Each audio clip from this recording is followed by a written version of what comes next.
Hello everyone, just a short reminder here, please watch this whole entire video, it will be in your best interest. I have really learned a lot about certain viruses, especially influenza, and coronavirus is very similar, as you can see, except the symptoms are going to be very uncommon for the coronavirus versus the regular flu or common cold. Common symptoms of coronavirus are fever, dry cough, and fatigue. So it just really comes and hits you right out of the blue. And if you've ever had the flu, it does the same thing. It comes right at you and starts with a fever, and you may even have a cough, but you're going to get some of these other symptoms as well. So watch this whole entire video, it will really help you.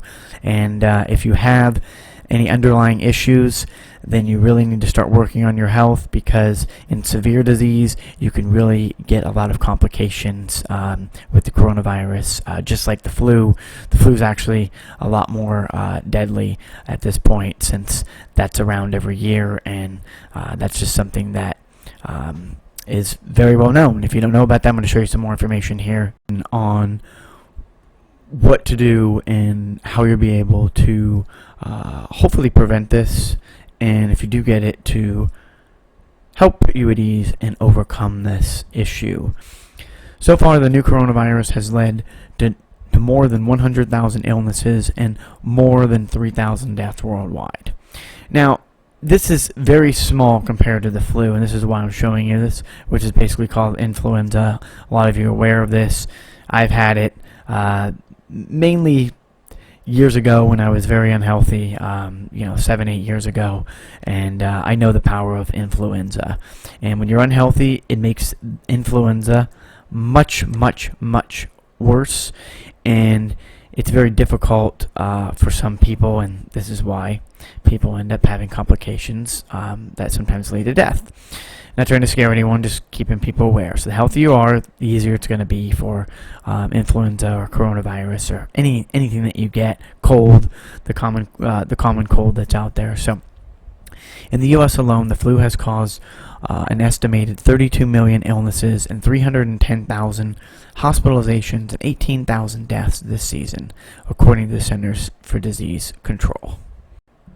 So now that you know some statistics about what's going on with influenza, or even now, of course, the coronavirus, which is the big deal out there. There's no coronavirus shot, like people get the flu shot every year, but there's different strains of the flu, and no matter whether they have the flu, coronavirus, it is very important to wash your hands. So the media is correct about that, and that's just common knowledge. All too often, this is why I don't like touching door handles coming out of a public bathroom. So many people don't wash their hands, and they can't figure out why they're sick, and they have parasites and all these issues. Not to be gross, but it's very simple. Wash your hands, warm water, lather up a soap. If you're at home, you can get a really good type of soap that's really gentle and easy on your hands. Either way, just warm or cold water, and you'll be able to do that for 20 seconds, sometimes even more if your hands are really dirty. You may be working the yard or something of that nature. So common sense, 20 seconds of your life can actually help prevent a lot of things. Of course, there are things that are airborne, but this definitely will help a lot for most people.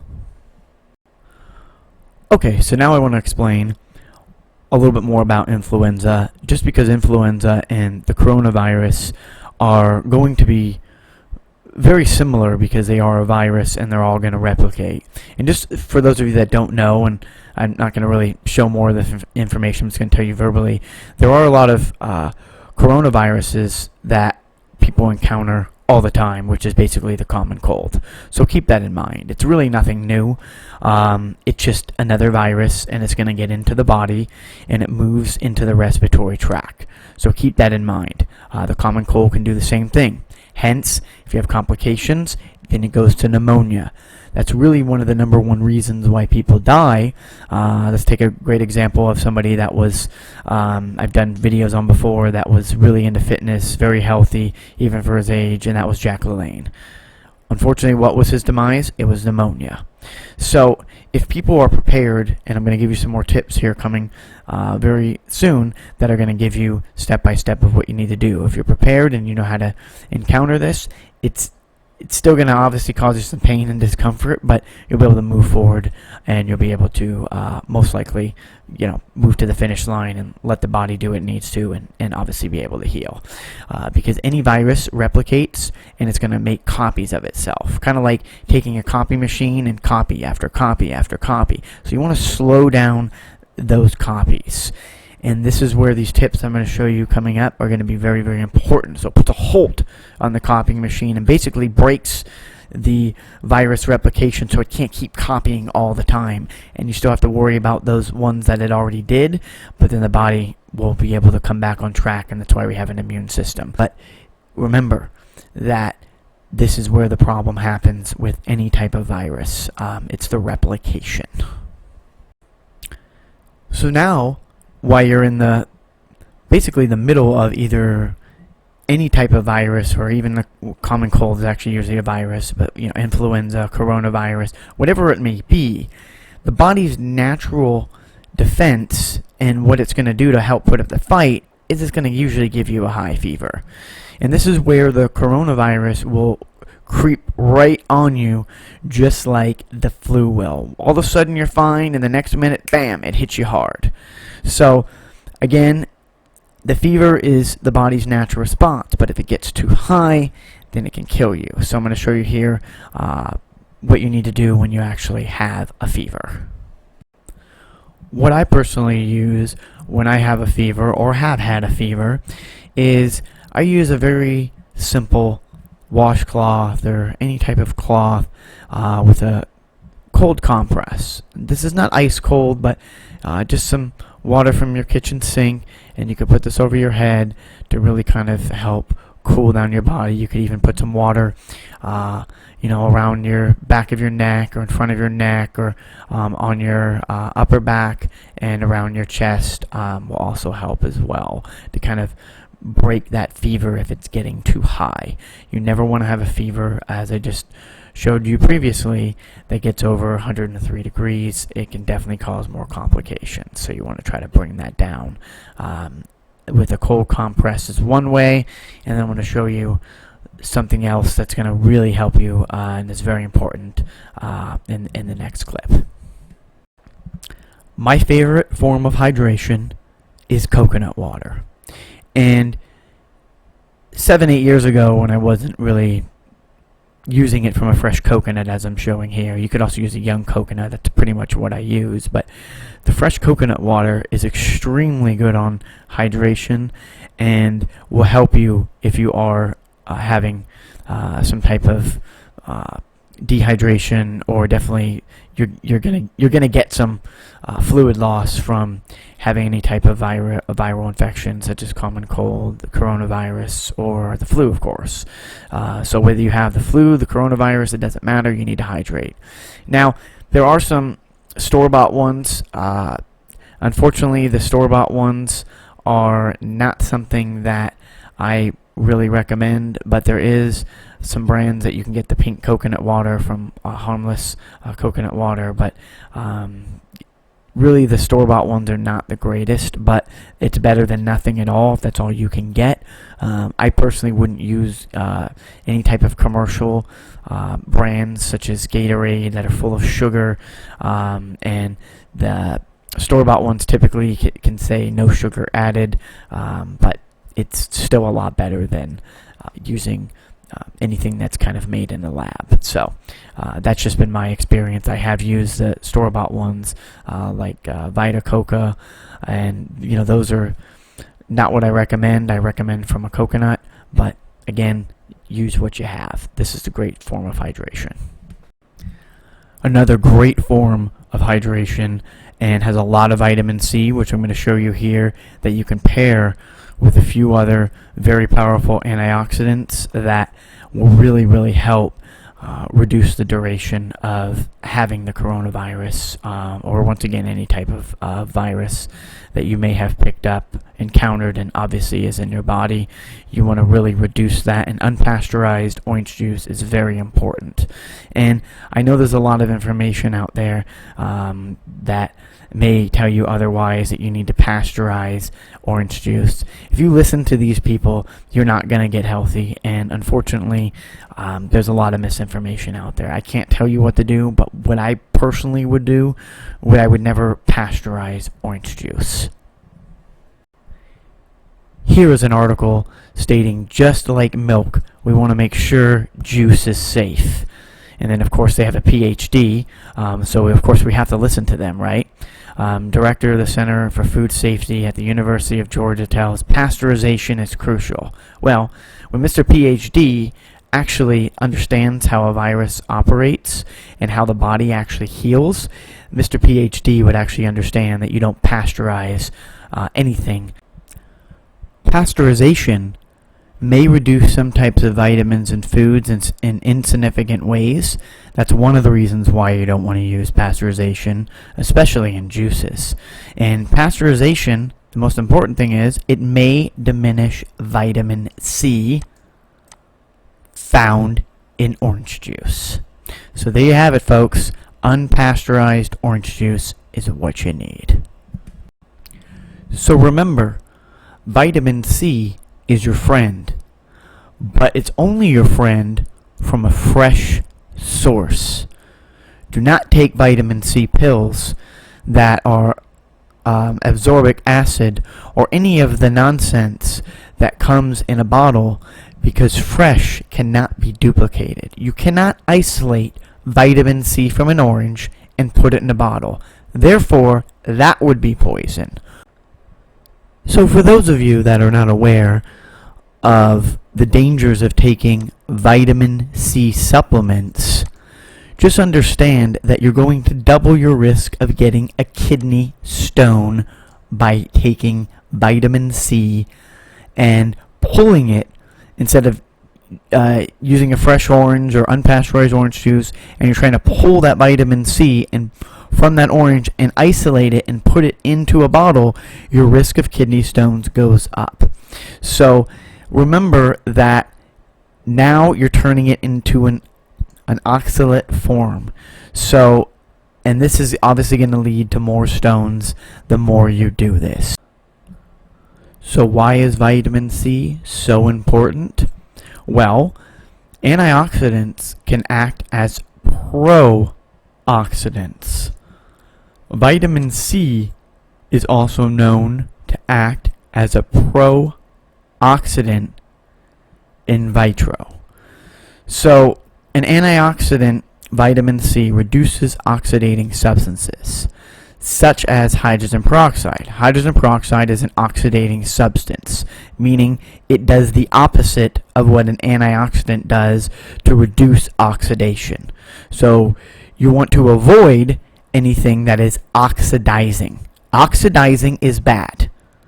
If you use a pro-oxidant, and this is something that you use in conjunction with other antioxidants, the whole point to this is the vitamin C will actually make it better. So that is why you want fresh vitamin C, not something that could even be oxidizing, such as something from a bottle. Just so people know, you don't want to generate free radicals.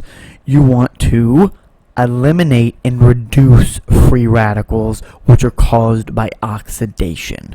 So when you're ill and you have a virus, you want to make sure the body can really be on its highest level as far as performance, because your immune system and everything else has been run down and the virus is causing harm in the body, hence causing more damage. So I hope that makes sense. So if you actually go to shop.destroydiseases.com, you'll be able to see a video on the home page that explains and shows you a little more in detail some of the things that I do. And this is all about the combination, remember, of various antioxidants. And the orange juice and the vitamin C, with the unpasteurization of whether it's obviously a fresh orange, it's not pasteurized, or the orange juice, is really going to help intensify any of not only the new age products, but also anything else that you're using in nature, but especially with something that's strong, such as what I'm going to show you here in a second. So what I would suggest, and what I personally have used and will continue to use, even on a daily basis, especially if I had any type of flu or any type of viral infection, I would use, not only with the fresh unpasteurized orange juice, about 10 to 12 ounces at least. I would also take, before I drink the juice, of course, this is the way I do it. You could drink the juice first, whichever you prefer. I'm going to take a teaspoon of black seed oil, Egyptian black seed oil, and not the commercial garbage that you see online that's watered down, that's full of chemicals, that has a Prop 65 warning. I live in California, so I see all those out there. That means it has some chemical. They don't tell you what it is. California, they just put the warnings up, but they never tell you what something is. So you want to avoid those commercial black seed oils. This is high quality and works very, very well. I use a teaspoon daily. Then you want to use, I'm showing you here in the combo pack, which is the vegan olive leaf extract. It's also on the individual, which is a 750 milligram capsule, which is very strong for olive leaf extract. And I personally would take 2 of these at once. I suggest that you take it maybe for a week or 2 weeks beforehand, just to get your body used to it, with 1 capsule a day. And then as your body's okay with it, it's really strong, you could take 2 of these at once, then take a teaspoon of this or a teaspoon of this first, then 2 of these, and then you could even take 1 to 2 drops of the oregano oil. Just so you know, if you actually click on the product itself, each individual product, you'll be able to view the instructions on how to use the product. So for example, the oregano oil, I was mentioning 1 to 2 drops.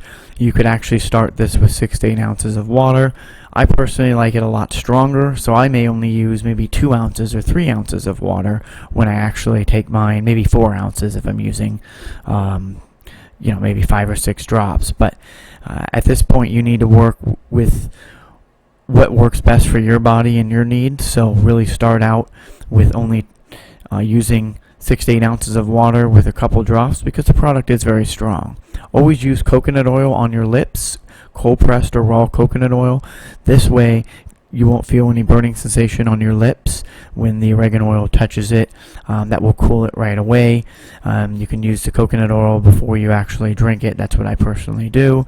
Or you could, if you feel you need to use some after, just take a clean finger that hasn't touched the oregano oil and rub it on your lips, and that'll stop that right away. Just to give you some more tips, because the oregano oil is very powerful, it works very well, but you need to use it correctly. So please make sure you review these instructions, and anything else that's on here. It's very, very important information. Even talks about the coconut oil, any cold pressed or raw. Now, for some people, they may not be able to handle this, because the black seed oil is also kind of spicy, so you could kind of not use that. Use the oregano oil again first for a week or so, just to get your body used to it, because these are very strong products. And then you could drink the orange juice right after either one of these. You could drink the orange juice right after taking the oregano oil as well. So this is going to give you a really powerful combination of not only antioxidants, but it's going to give you a way to really stop that replication, along with, of course, eating maybe some fresh berries or something of that nature right after. It's really going to help you. So this is the best way that I would encounter any type of viral infection, or just really to keep yourself healthy. So keep this in mind. Right now there is a promotion with the buy one get one free for the combo pack, and then oregano oil. If you want to to take this separately, you could do even up to 5 or 6 drops. And you could do this twice a day if you need to. The olive leaf extract, you could also do 2 capsules at once. You could do another capsule later on. I mean, again, you're getting 750 milligrams, so you're going to have quite a bit of power there with over 2,000 milligrams in a day. So the replication is not going to survive for very long, and those copies will stop, and you're just going to have to continue to fight this off. And the better your health is, the less time it's going to take. The worse your health, the more I can't stress enough is you really need to start working on your health in the time being. You could even use some of the matcha tea or any other teas from Yogi I've mentioned, which they have the detox tea, the berry tea. I'm not going to get into all that, but you can watch my channel. You can see some of these other videos. Any questions, go ahead and let me know. I wish you guys all the best to move forward, ladies and gentlemen, and don't let some of the hype try to scare you. Just be prepared. That's the best thing I can tell you. Thank you so much. Bye-bye.